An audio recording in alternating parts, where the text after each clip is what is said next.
Hello sir, single Amit Shah calling Shah. बुआ बबुआ के गठबंधन का डर यह है कि भारतीय जनता पार्टी को पानीपत की तीसरी लड़ाई की याद आ गई और जब आपको इतिहास का दामन थामना पड़ता है तो मामला गड़बड़ है।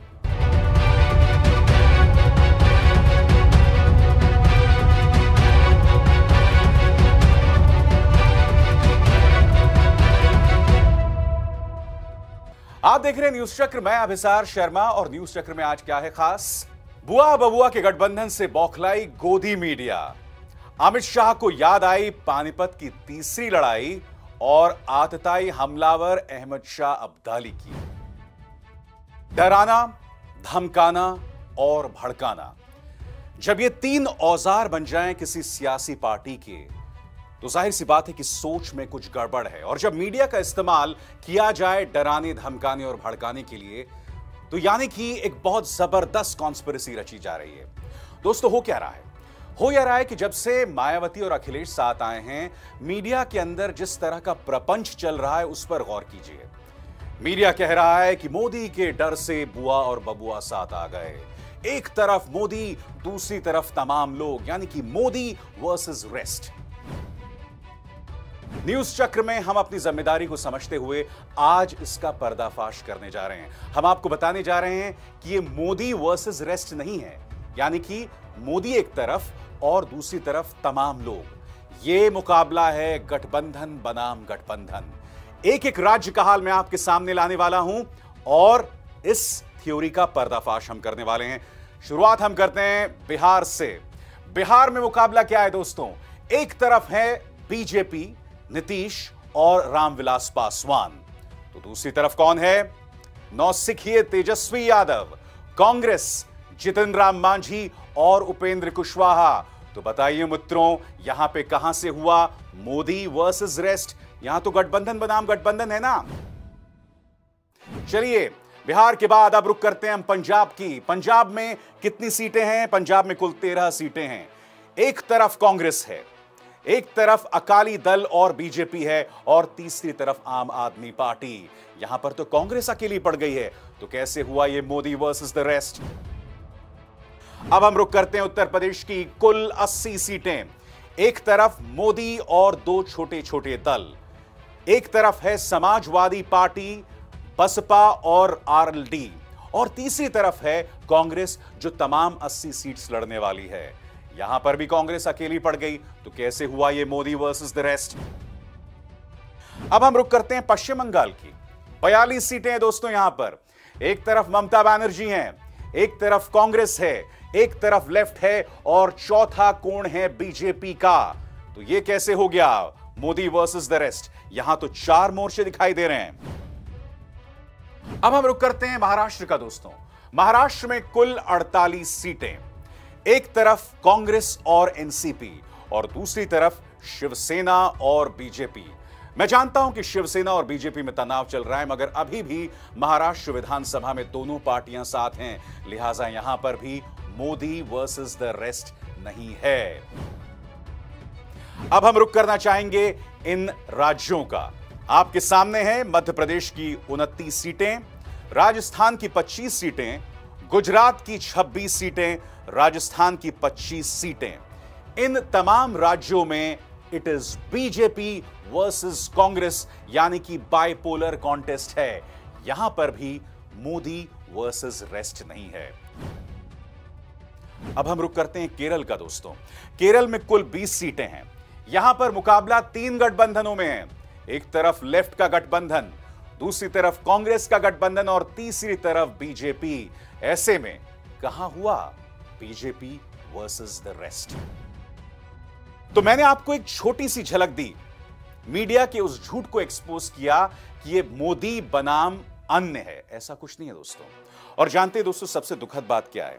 सबसे दुखद बात यहां पर यह है कि किस तरह से मीडिया का एक धड़ा इसमें हिंदू मुस्लिम का एंगल करना जा रहा है। आप देखिए इस स्क्रीनशॉट को। यहां पर आप देख सकते हैं कि देश का एक लोकप्रिय चैनल किस तरह से यह कह रहा है कि मुसलमान जो है वो सपा और बसपा के साथ खड़ा है। इसका मतलब एक ही हो सकता है दोस्तों कि चुनाव को एक बार फिर हिंदू बनाम मुस्लिम कर दिया जाए। क्या जरूरत थी इस रिपोर्ट की? मगर इस रिपोर्ट का किया जाना इस बात का प्रमाण है कि भारतीय जनता पार्टी तो बौखला ही गई है, गोदी मीडिया भी किस तरह से इसके खिलाफ प्रोपेगेंडा कर रहा है, झूठा प्रोपेगेंडा कर रहा है, गलत प्रोपेगेंडा कर रहा है और भड़काने का काम कर रहा है। और जब डर लग जाए तो उसी से उभर कर आती है हमारी आज की ये दूसरी पेशकश। बुआ बबुआ का डर जानने के लिए आपको हमारी इस दूसरी पेशकश पर बहुत बारीकी से निगाह रखनी होगी। साल था 1761, पानीपत की तीसरी लड़ाई। एक तरफ अहमद शाह अब्दाली तो दूसरी तरफ मराठाओं के सदाशिव राव भाऊ। एक तरफ अहमद शाह अब्दाली की 1 लाख की सेना और दूसरी तरफ मराठाओं के 40,000 वीर। मराठा खूब लड़े, बहादुरी से लड़े, मगर आखिरकार पानीपत की तीसरी लड़ाई हार गए। मगर क्या आप जानते हैं, पानीपत की इस तीसरी लड़ाई का इस्तेमाल बीजेपी अध्यक्ष कर रहे हैं। वो कह रहे हैं कि साल 2019 का जो लड़ाई है, लोकसभा के चुनाव जो हैं, वो एक युद्ध है। और उन्होंने कहा कि जिस तरह से मराठा 1761 की लड़ाई हारे थे, अगर बीजेपी ये लड़ाई हार गई तो हम फिर गुलाम बन जाएंगे। पहले तो सुनिए अमित शाह क्या कह रहे हैं। पानीपत की तीसरी लड़ाई में अब्दाली और सदाशिव भाऊ के बीच में लड़ाई हुई। दुर्भाग्य से पानीपत की तीसरी लड़ाई मराठा सैन्य हार गया। परिणाम क्या हुआ? सिर्फ एक युद्ध नहीं हारे, 131 युद्ध जीतने वाली मराठा सेना एक युद्ध हार गई। देश 200 साल तक गुलामी की खप्पर में धंस गया। यानी कि बुआ बबुआ का डर इस कदर है कि अब गुलामी के सपने दिखाने लगे अमित शाह। अमित जी, मैं आपको बताता हूं गुलामी क्या होती है। सबसे पहले बात करते हैं सीबीआई की। सीबीआई कहने को एक तोता, मगर जब इसके एक फॉर्मर अध्यक्ष आलोक वर्मा ने प्राइम मिनिस्टर्स ऑफिस के सबसे हाई प्रोफाइल ब्यूरोक्रेट भास्कर कुलबे के मुद्दे पर जांच करने की कोशिश की, कोल स्कैम में उसकी जांच करने की कोशिश की, यही नहीं, जब उन्होंने रफाल में दिलचस्पी दिखाई, तथाकथित रफाल घोटाले में, तब उनके बाहर जाने का रास्ता तय हो गया। जी हां, यह होती है गुलाम सीबीआई, क्योंकि उसमें से अगर कोई आपकी गुलामी स्वीकार ना करे तो उसका यह हाल कर दिया जाता है। सीबीआई के बाद अब दूसरी संस्था की बात करते हैं सीवीसी की। सीवीसी के अध्यक्ष हैं केवी चौधरी। केवी चौधरी कौन दोस्तों? ये वो हैं, जब ये आलोक वर्मा का मामला चल रहा था, तब केवी चौधरी जाते हैं आलोक वर्मा के घर। उनसे कहते हैं कि आपने सीबीआई के नंबर 2 राकेश अस्थाना पर जो कमेंट किए हैं, एडवर्स कमेंट्स किए हैं, उससे आप वापस ले लीजिए। आलोक वर्मा ऐसा करने से इनकार कर देते हैं। नतीजा, देर रात तख्ता पलट में आलोक वर्मा को छुट्टी पर भेज दिया जाता है। तो यह हालत हो गई है सीवीसी की मोदी सरकार के अंतर्गत। क्या आप इसे गुलामी कहेंगे मित्रों? नहीं कहेंगे आप इसे गुलामी। अब बात करते हैं मीडिया की। जी हां, जिस दिन आलोक वर्मा को ट्रांसफर किया गया, सेलेक्ट कमेटी ने जब इनका ट्रांसफर किया, उसी के बाद टाइम्स ऑफ इंडिया के फ्रंट पेज की यह खबर देखिए। टाइम्स ऑफ इंडिया के फ्रंट पेज पर यह लिखा गया है कि किस तरह से विजय माल्या को भागने में मदद की थी। किसने? आलोक वर्मा ने। अब मैं आपको बता दूं दोस्तों, विजय माल्या भागे थे 2 मार्च 2016 को और आलोक वर्मा बने थे सीबीआई प्रमुख। कब बने थे? जनवरी 2017 को। तो मेरी गुजारिश है टाइम्स ऑफ इंडिया से, क्या आलोक वर्मा के पास एक टाइम मशीन थी जिसके जरिए वो 2017 से 2016 में आए और उन्होंने विजय माल्या को भगाने की कोशिश की, क्योंकि वो तो सीबीआई के अध्यक्ष थे ही नहीं तब। जी हां, मीडिया की गुलामी का यह आलम है दोस्तों कि बाकायदा प्रधानमंत्री के पक्ष में विपक्ष के खिलाफ प्रोपेगेंडा चलाया जाता है। जो लोग सरकार से सवाल करते हैं, उनके खिलाफ किस तरह के शब्दों का इस्तेमाल किया जाता है? अफजल प्रेमी गैंग, टुकड़े टुकड़े गैंग और न जाने कितने गैंग्स, और बाकायदा एक प्रोपेगेंडा चलाया जाता है। तो अब बताइए मुझे, गुलाम कौन हुआ? बुआ बबुआ का डर यहां पर खत्म नहीं हो रहा है दोस्तों, क्योंकि 2 जनवरी 2019 में मोदी सरकार अखिलेश यादव को हैप्पी न्यू ईयर पहले ही कर चुकी है। हम आपको बता दें, खनिज घोटाले में चार्जशीट बाकायदा अखिलेश यादव के खिलाफ दर्ज की गई और इस एफआईआर में किन किन लोगों के नाम है इस पर गौर कीजिएगा। इसमें डीएम चंद्रकला का नाम है, दूसरा शख्स जिसका नाम है वो है वहां के जियोलॉजिकल साइंटिस्ट, वहां के भूवैज्ञानिक, तीसरा वहां के खनन लिपिक, उसके बाद विभागीय मंत्री यानी कि अखिलेश यादव, क्योंकि उस वक्त जो पूरा का पूरा चार्ज उनके अंतर्गत था। मगर हम क्यों कह रहे हैं कि बुआ बबुआ के गठबंधन से डरकर यह चार्जशीट दाखिल की गई है? क्योंकि किन लोगों के नाम एफआईआर में दर्ज नहीं है उस पर गौर कीजिए। सबसे पहले जिस माइनिंग ऑफिसर ने एक ही परिवार के नजदीकी लोगों को 13 इलाकों के खनन पट्टे दिए थे, उस माइनिंग ऑफिसर का नाम ही नहीं है इस एफआईआर में।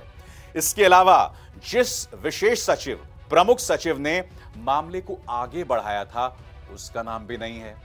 इसके अलावा हम आपको यह भी बता दें कि अखिलेश यादव के जो आईएएस सचिव थे जिन्होंने इस प्रस्ताव को मंजूर किया, उनका नाम भी एफआईआर में नहीं है। तो बताइए मित्रों, ऐसा क्यों हो रहा है? अब मैं आपका ध्यान खींचना चाहूंगा तारीखों के इस खेल की ओर। गौर कीजिए इस तारीख पर। तारीख है 28 जुलाई 2016। यह वो तारीख है जब इलाहाबाद हाईकोर्ट ने सीबीआई जांच के आदेश दिए थे। नतीजा क्या होता है? उस वक्त अखिलेश यादव सरकार जाती है सुप्रीम कोर्ट के पास। सुप्रीम कोर्ट के पास किस लिए जाती है? इस आदेश को, जो है जांच के आदेश को, बंद किया जाए। मगर ऐसा होता नहीं है। अदालत के आदेश पर सीबीआई की एंटी करप्शन ब्यूरो जो है वो प्रिलिमिनरी इंक्वायरी दर्ज कर देती है। अब 2017 यानी कि 1 साल बाद कौशांबी में पहला मामला दर्ज होता है और उसके कुछ महीनों बाद शामली में दूसरा मामला दर्ज होता है। मगर अब यहां पे एक बहुत ही दिलचस्प मोड़ आता है। लंबे अरसे तक खामोशी छा जाती है, यानी कि इस मामले में कुछ नहीं होता है। फिर अचानक इस बात की सुगबुगाहट होती है मीडिया में कि अखिलेश यादव और मायावती एक साथ आने वाले हैं। और फिर क्या होता है?